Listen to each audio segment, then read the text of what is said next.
I think one of the most difficult things in this world, just one of them, because there's so many, right, is trying to understand somebody that you are interested in tagging along in your life. And I'm not necessarily talking about a friend. I'm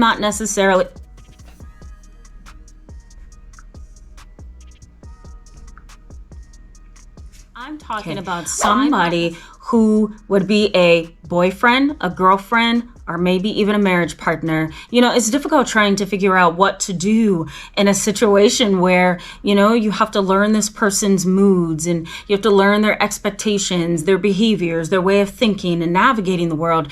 You also have to figure out how they're going to mix with your own family, with your own expectations, your own desires, right? Your own beliefs and disbeliefs about things. There's a lot that comes into being in a relationship with someone, a dating relationship or a marriage, where that other individual may be a sociopath. Have you ever wondered why grandpa or grandpap in the family is a sociopath and how that came about? Well, obviously grandma had to marry grandpap, and she obviously didn't either see the sociopathic traits, or she saw it and ignored it, or saw it and thought it was cute.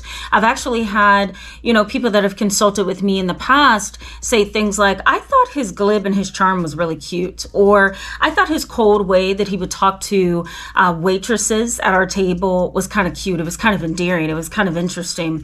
I literally had somebody consult with me about 2 years ago, and she said to me, she's like, I really thought his bad boy attitude was quite endearing. And I'm like, I don't know if endearing is the right word. Dating somebody like this can be really difficult, So in today's video, I'm going to highlight a couple of things that you're probably going to want to know.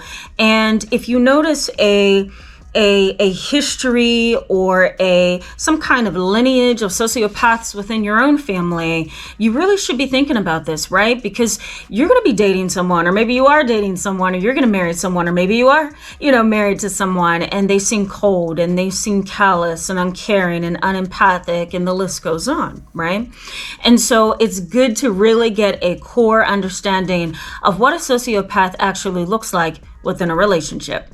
But before we jump into that topic, let me just introduce myself in case you are new to the channel. My name is Timra. I'm internationally and board certified as a trauma therapist. I'm licensed in mental health. I specialize in treating children, teens, and families, as well as adults who are dealing with trauma, right in my private practice. Let's jump in. So, I'm just going to throw myself out there for a second here, because I think what makes really good YouTube videos sometimes is giving a little bit of appropriate self-disclosure. So I will self-disclose that I have an aversion to dating. I don't like it. I think it's horrible.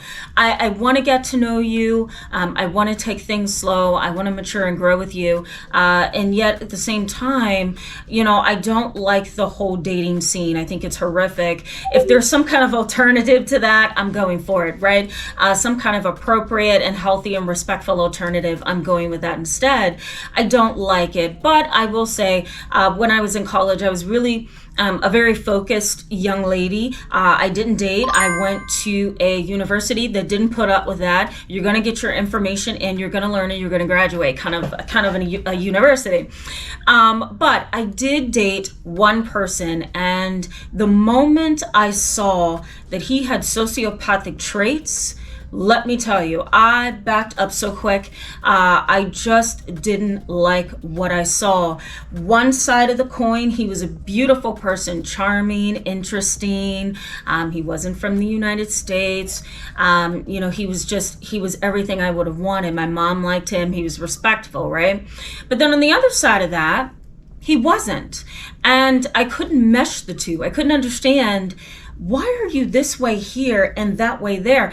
And the more I went along with him, which wasn't a long time, because I can see through you when I need to see through you. It wasn't a long time, but it was long enough for me to really get an understanding of what was going on. And so, maybe about 6 months into the relationship, or a little less than that, I began to develop a little bit of intuitive uncomfortability. It's that internal compass that says, something's wrong.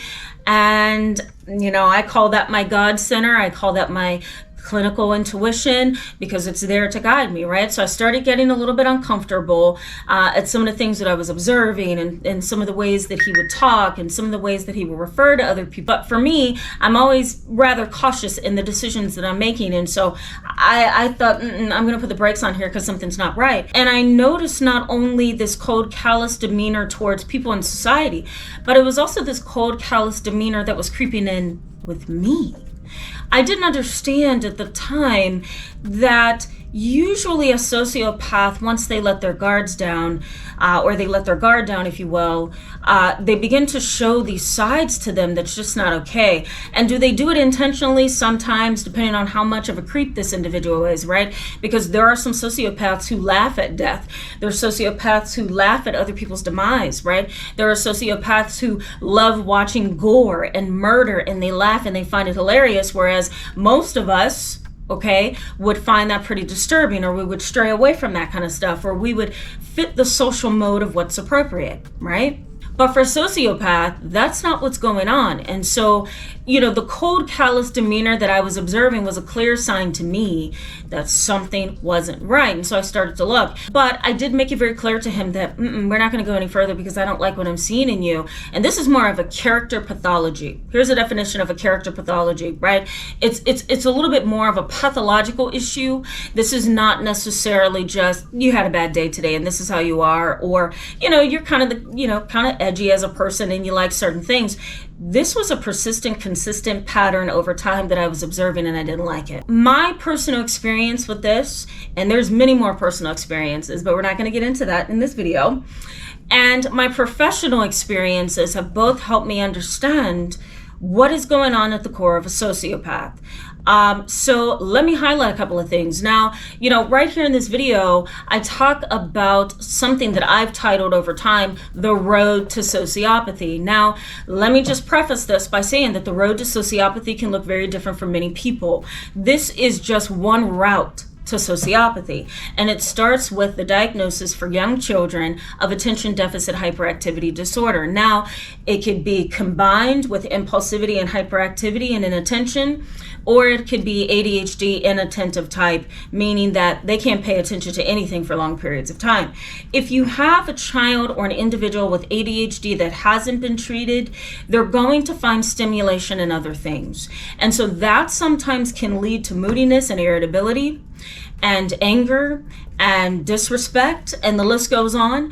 And that then turns into oppositional defiant disorder. And that's if ADHD is not tended to appropriately, then that turns into oppositional defiant disorder. That then, if not treated, not managed appropriately, if not, consulted on by the family, then that can turn into oppositional defiant disorder, can turn into conduct disorder. Conduct disorder is basically a child sociopath, for lack of a clinical term. The DSM, the Diagnostic and Statistical Manual of Mental Disorders, did not I don't think that they researched enough to be able to categorize children and adolescents as sociopaths. So what did we do? We kind of gave them a safe, label, and that's conduct disorder. And that's when, kids are delinquent, they're oppositional defiant, they're inattentive, impulsive, hyperactive, most of them. They set fires and harm animals. They do really creepy and just weird things that gives you a chill up your spine, right? I used to work in a juvenile detention center in a juvenile delinquency place, a residential treatment facility, where, these were adolescent boys. I worked with all boys at one point, and these boys had ankle bracelets on. They had chains around their wrists and their ankles. Some of them committed murder. Some of them harmed animals, set fires, tried to create an explosion. The list goes on. And these kind of boys, although I liked many of them, interestingly, because there are some boys and children, girls, who are redeemable. But in the majority of that facility that I worked in, those were all child sociopaths and psychopaths and narcissists. And that's the scary part, right? So the road to sociopathy starts with ADHD sometimes, oppositional defiant disorder, conduct disorder. And then if that's not treated, then that's when we become the antisocial personality disorder. And that also is on a spectrum, right? From mild to severe.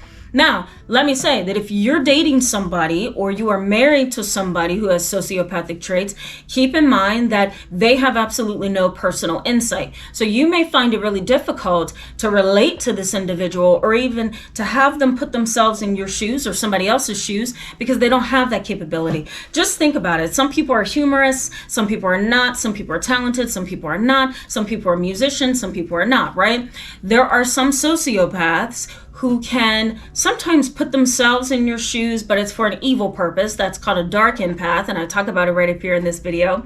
Or they absolutely cannot, and that's usually the normal course for a sociopath. You also want to keep in mind too that securing your future is going to be absolutely essential with a sociopath. If you decide to continue to date them, or if you decide to marry them, or guess what, the decision's already made, you're married to them, and now you're figuring it out, and the family dynamic is so messed up because of this sociopath that's been brought into the family. You really want to secure your future and make sure that you have things protected, that you know which direction you're going to go if something goes wrong or you split or whatever. You also want to keep in mind that there's probably going to be quite a battle over the children and over the divorce, and the list goes on, and over separating, because this is how the sociopath operates. Most of us as human beings have a consistent way that we operate, and so do sociopaths. They are practically the exact blueprint, if you will, right? Why is it a bad idea to date or even marry or be married to a sociopath? Well, let me just start out with they're rule breakers. We all know that. And they have absolutely no boundaries. I mean, sometimes the bad boy image can be cute, and sometimes it can be kind of charming depending on how that bad boy side is viewed by you, right? Or even that bad girl side is viewed by you, right?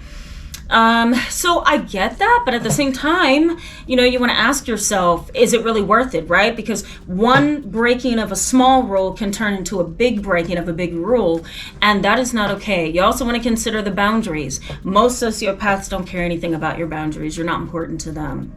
They are arrogant and complacent, most of them, meaning that they are content right where they are, and they're not going to budge for you. Most sociopaths don't go to psychotherapy because they don't think anything is wrong, and most sociopaths don't even grow and mature because they don't think they need to.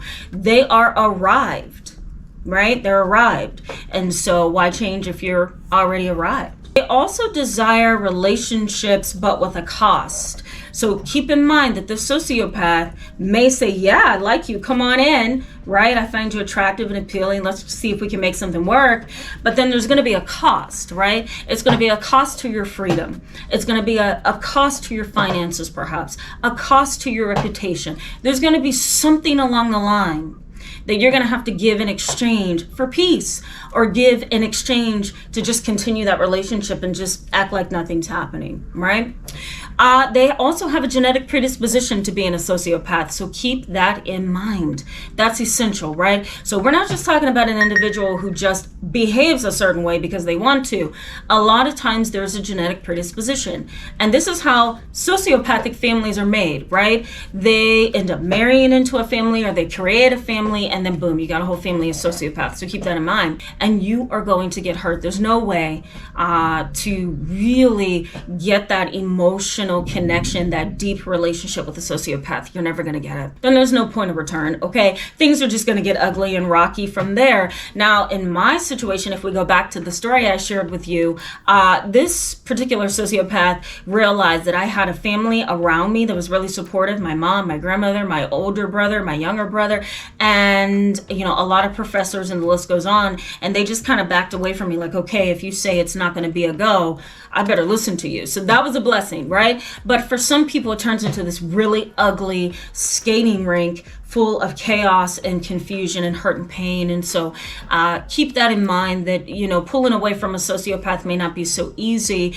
And, this is also an important point that you have to keep in mind. A sociopath doesn't function like you and me. So, where you may be hurting and broken over the fact that this is not a viable solution to any problems, to our loneliness, to our need for love, we're not going to be a couple, something's wrong here, right? You want to keep in mind that your emotions do not have to be their emotions. They may actually be just fine. You're crying, you're hurting, you're missing the relationship maybe, or, the connection with them, and they're just off somewhere else, getting ready to get into another relationship. And that's because they don't function like you.